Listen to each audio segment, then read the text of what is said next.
These last few years, I have reviewed the first two installments of Dario Argento's Three Witches or Mothers trilogy. Well, prepare yourselves as I review the third one, Mother of Tears. Big D's Entertainment Rankings and Reviews.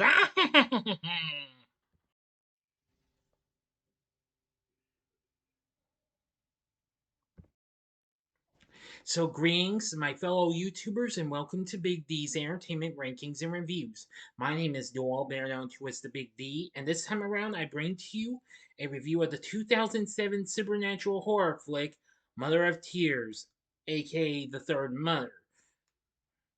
The film was originally released by Medusa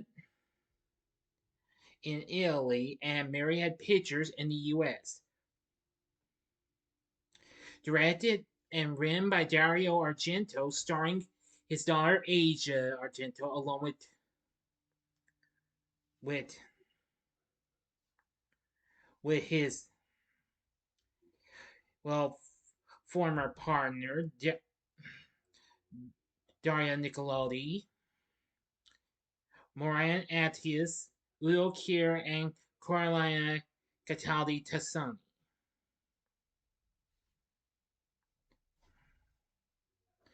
Now, this is the third film of the Three Mothers. Yeah, it's Three Mothers, not Witches. I humbly apologize for that.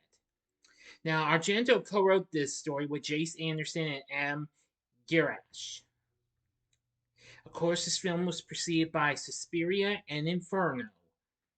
The film depicts the confrontation with the final mother witch, known as Mater Lacrimar, Lacrimar, Lac, excuse me, Lacrimarum. If I mispronounced it, I do apologize. Now, I've created a playlist for the Three Mothers trilogy, so if you haven't seen my reviews of Suspiria and Inferno, check them out.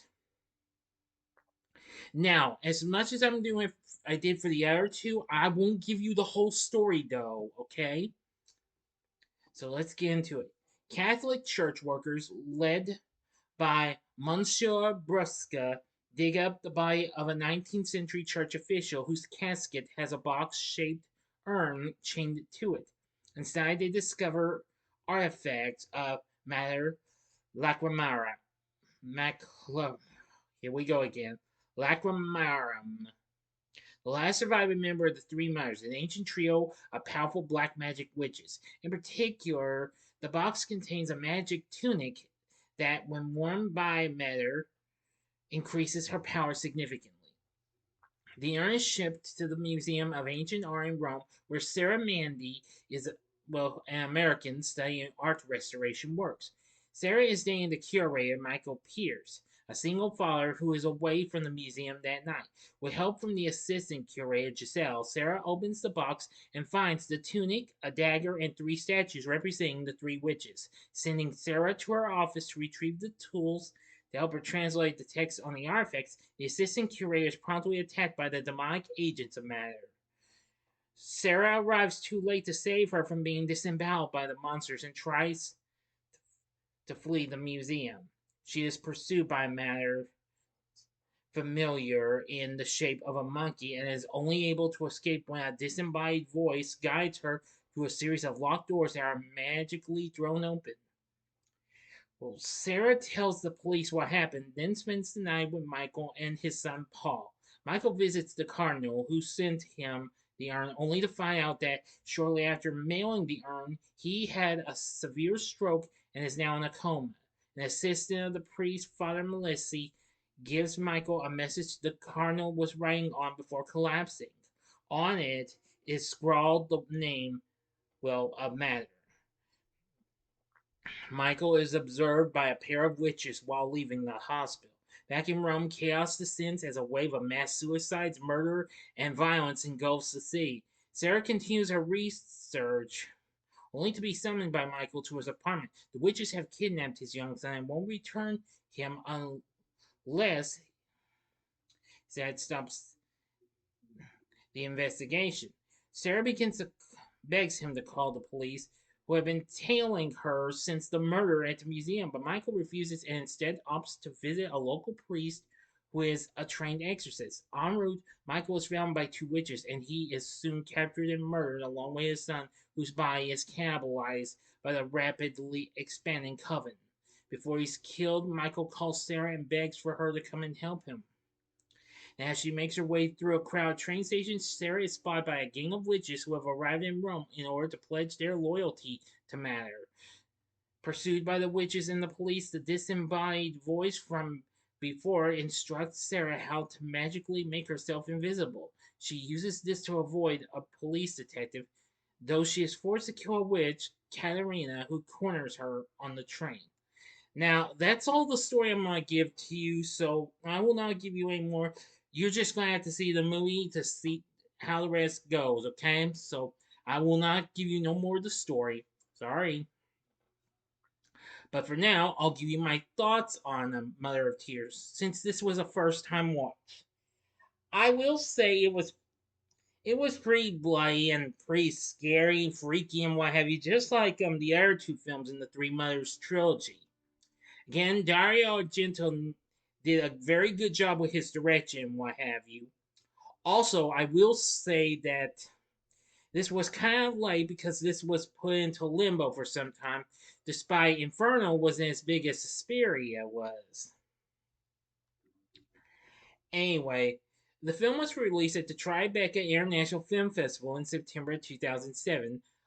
Over a month later that same year, it was released in Italy, but it didn't get released in the US until the summer of the following year.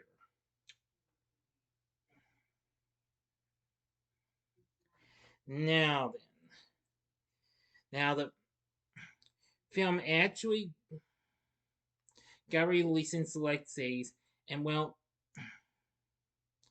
it soon got released through on DVD later on by the Weinstein Company via Dementia Extreme DVDs.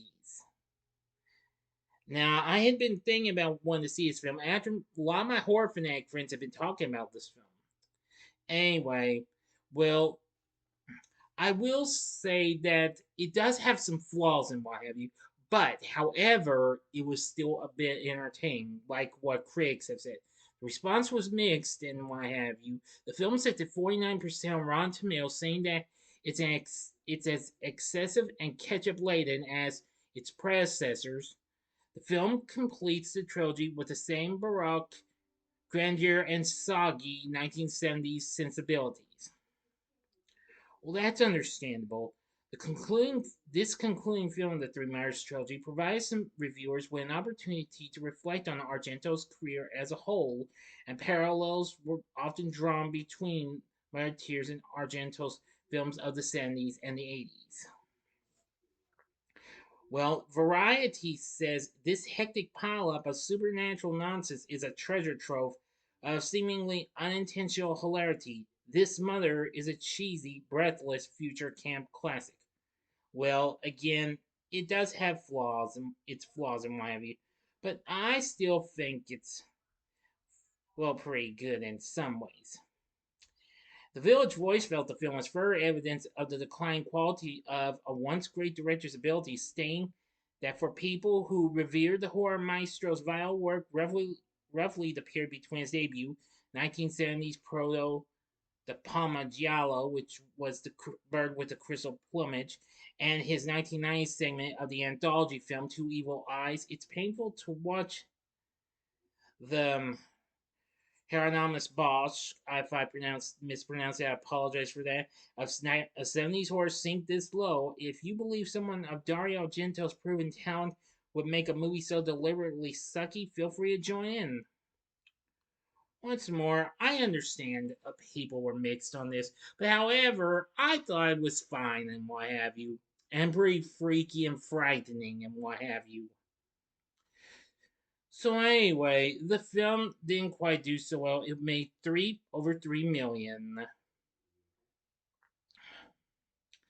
Now the score, on the other hand, composed by Claudio Simonetti, was good and what have you. Now, for our cast, we have Asia Argento, who I only knew her from Triple X with Vin Diesel. She plays Sarah Mandy, and I must admit, she's good. Now, I do believe this is not the first time she's worked with her dad. But anyway, yeah. Christian Solomano played Detective Enzo Marchi. Yeah, pretty good. Daria Nicolodi played Elisa Mandy. She was good. Udo Kier played Padre Johannes. Um, Moran Atias played Matter. And Am James played Michael. Anyway, so a lot of cast I'm mostly not familiar with. I do know who Udo Kier is. I've seen him in numerous films. Well, maybe not completely numerous. You know, I only know him from movies like Ace Ventura, Pet Detective, and Barbed Wire, and maybe a few others. Not too many though, but he's good. And of course, Asia Argento, which this was released originally 5 years after she did Triple X. So anyway, Mother of Tears, I thought was not bad. I will say, if you liked the first two installments, if you liked Suspiria and Inferno, then I think you'll feel right at home with Mother of Tears. So would I recommend it? I'd say, yeah, give it a one-time watch if you're a hardcore completionist of the Three Mothers trilogy. So definitely, yeah. So if you so what did you think of Mother of Tears? Let me know in the comment section below. If you like the video, click the like button, subscribe, and be a part of the Big D Nation. Join me next time when I bring to you a review of The Nun. So if you enjoy this, consider checking out these other supernatural horror flicks I've recently reviewed. In the upper left hand corner is my review of The Witch from 2015. The upper right hand corner is my review of Hereditary from 2018.